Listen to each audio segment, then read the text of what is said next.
All right, welcome to Sofa Kings. We're going to go ahead and make a tier list preview for Holloway versus Allen. Man, what a banger of a card we have. At least the main card. It's going to be really fun. I think there's going to be more finishes than decisions. That's what I'm hoping at least, but we'll see.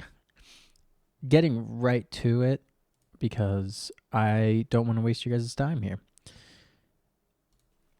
Glay Guida, you know what you're getting with him, right? If you know MMA, you know who Glay Guida is, and you know what kind of style of a fight he's going to make. What you might not know, this is going to be his 58th fight as a pro fighter. 58! That's crazy. You know, almost doubled of Khabib's, 29-0. I mean, obviously, Guida has some losses here, but he's gonna fight regardless. He's gonna try to bring it for the fans. I think that's how he comes in. I think he tries to utilize some of his experience. Right, he's gonna for sure shoot for takedowns. I think the name of the game for Glay Guida is going to be takedown and avoid damage. Because at his age, I think he even understands that some of these young guys are going to try to hit him really fucking hard. That being said, he has 63 takedowns, which is the highest amongst all UFC active fighters right now. It's a crazy stat, and I want to say Georges St. Pierre is at 90, close to 90. I want to say 90. Top position time, 1 hour, 29 minutes, 1 second, which is third of all time UFC. Incredible stats. And going against him is Rafa Garcia, who came off of a really crazy fight where he lost 20% of his blood. That's wild. They said that it took about 2 hours to get his bleeding under control because he hit an artery. So you want to be a fighter, right? So this guy can take the damage just as much as Clay, I'm sure, is going to want to dish some out of his own. Rafa Garcia has a really cool, something I didn't know. He had a really cool knockout over Steve Garcia. Steve Garcia had a really fun knockout himself. Or TKO? No, knockout. It was a knockout. Last week against Sha Yilang.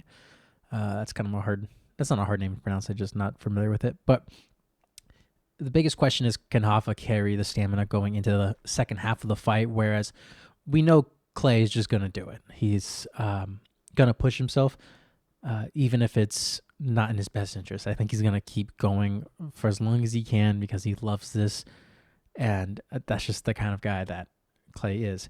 However, I think that Rafa can catch Clay in something, especially in some of these like clinch exchanges or maybe off the cage. So once you're coming off the cage, coming out of the clinch, I think that's going to be Rafa's best chance to really try and catch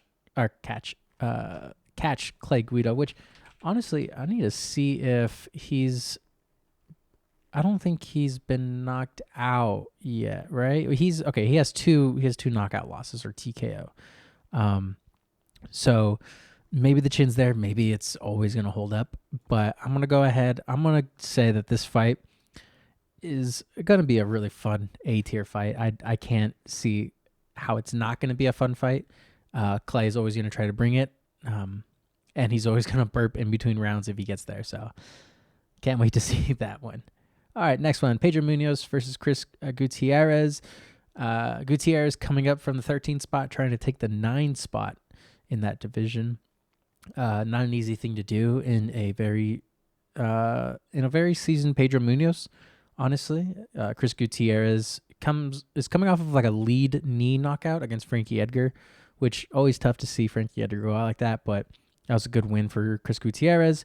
And this is his first real test. This is Chris Gutierrez's first, I think, real test. I mean, the Frankie Edgar fight was tough, but in preparation. But I think Pedro MUNHOZ really is going to pose a problem for Chris Gutierrez, and it's going to be a really hard fought war. They're both stylistically close to the same. This has all the makings to be a really, really good fight. Um, Now, the thing that worries me is, again, the game of Pedro Munhoz. Pedro has an amazing ground game. Do not let this guy snatch your neck. It's over. He has a few guillotine wins.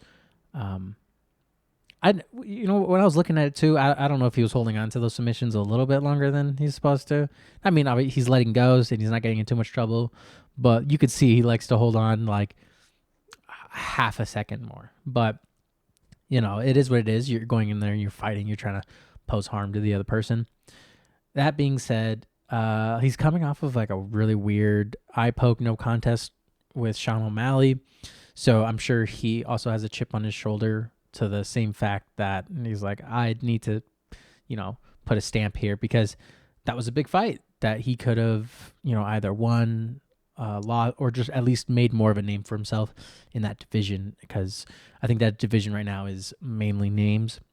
But these two fighters are not just names. They are going to go out and they are going to get it done. I think we see a bloodbath. That is going to be an S tier pick. That is one of the fights you should be watching. Getting to Tanner Bosner and Ian QUTELABA. I've heard his name pronounced a couple ways. QUTELABA. I'm going to go ahead and say QUTELABA. But 1-3 and won his last 5 fights, so he's not really in a good spot. There's a lot of pundits out there that aren't really too hyped on him at all. They're kind of giving him the opposite of the benefit of the doubt. They don't believe that he should be in the UFC. He's not UFC caliber. So I'm sure he hears some of that, and I'm sure that puts a chip on his shoulder where he wants to come out and perform. He does have a terrible. There was a terrible stoppage when he was fighting Ankalaev. Yeah, he was fighting Ankalaev, and Kevin McDonald stopped the fight after he was wobbled like 3 times in a row. Right. That's tough, because I get it. You're trying to preserve some of your fighters and you don't want them to take unnecessary damage. But it just wasn't a good stoppage. That being said, mistakes happen. I'm sure Kevin McDonald, the ref, didn't hear the end of it from everyone out there from their couches.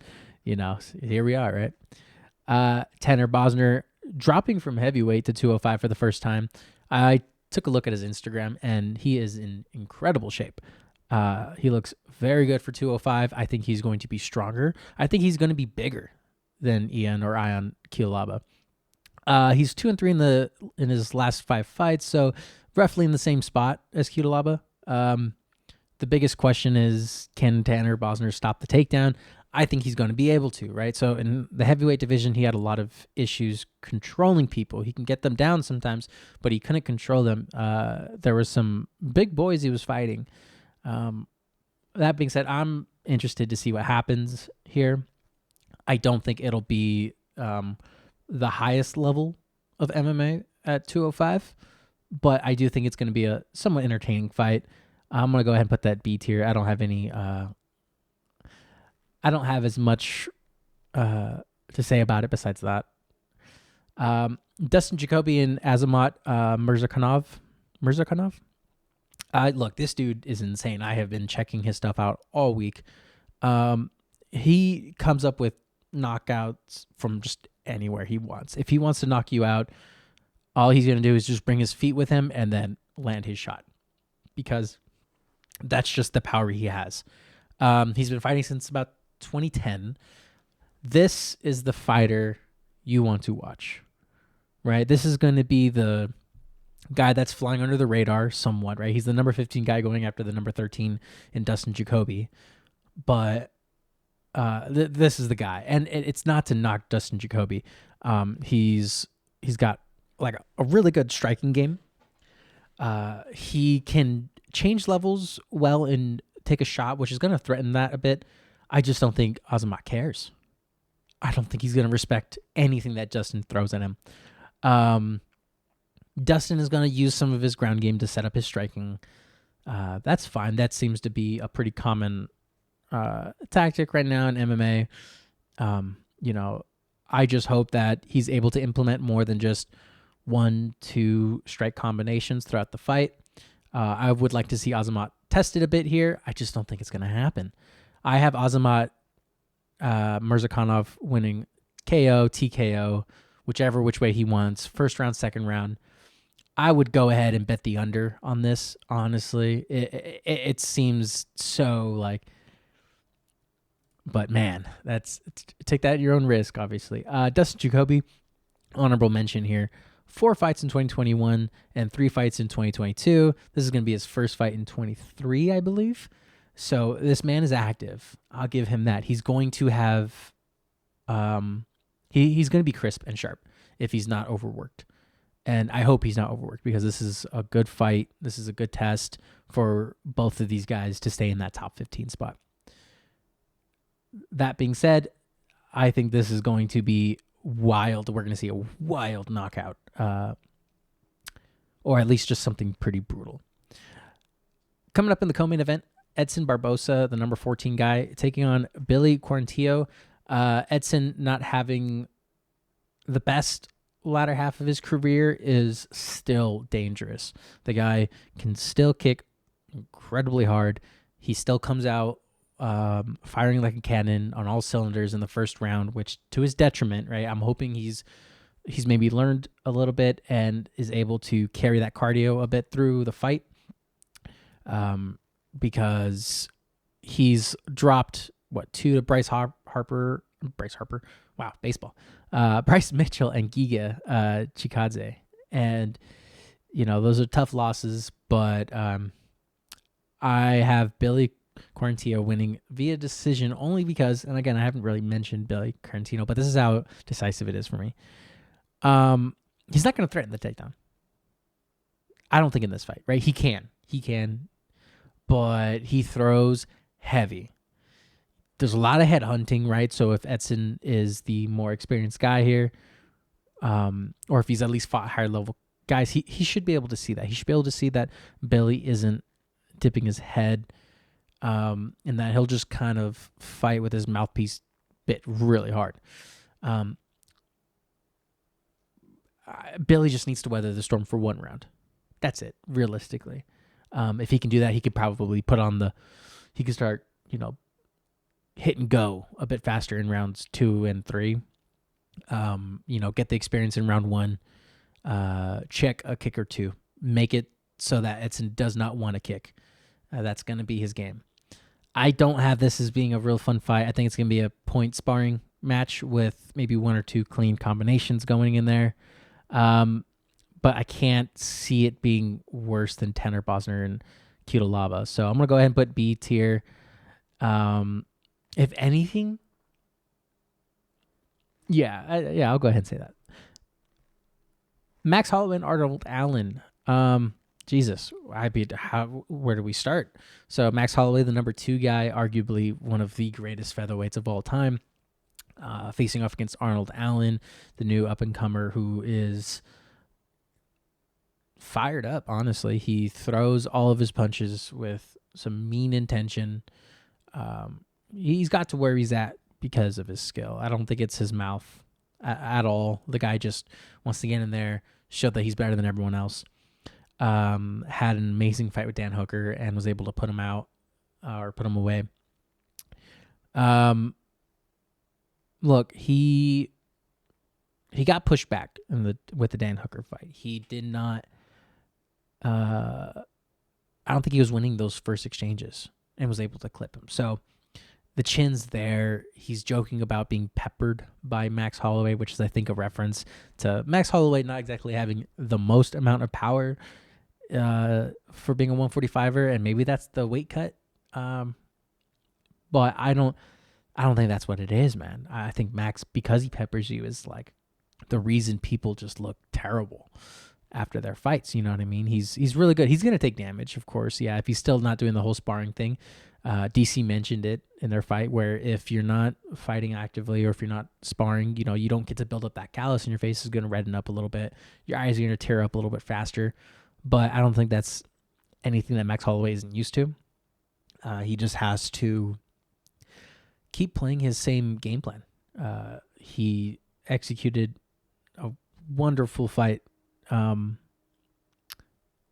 against damn near everyone except for Alex Volkanovski. And I think Arnold Allen is a somewhat smaller guy in stature, so I think this fight might be a little bit more stylistically like that. Maybe we see some takedowns from Arnold.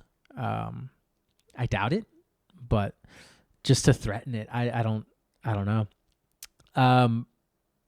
Max Holloway, of course, is a guy that throws punches and bunches. Don't underestimate his kick game either. Just because he's around yelling that he's the greatest boxer in the UFC, he's still kicking you. Do not neglect the kicks. If you neglect the kicks, that takes all your movement, and all he needs is for you not to be able to move or to have just terrible like planted feet, and he's just going to keep teeing off on you all day, and he's going to keep peppering you. So I have Max Holloway via KO, TKO. In the later rounds, I don't think you can outbox or outstrike Max Holloway. I don't think Arnold Allen has as crisp of striking as Max Holloway. Arnold Allen kind of wings a lot of his shots, especially when he starts getting like excited. So look for Max to kind of capitalize on that. Look for more straight shots from Max, especially later on in the fight. Just look for those straight shots to really upset Arnold Allen and to keep him at bay with distance. The distance isn't even going to be it's not going to be fun at all for Arnold Allen, especially if he can't bring his feet from underneath him. That being said, I want to go ahead and thank everyone for popping in, and I'll see you guys next time.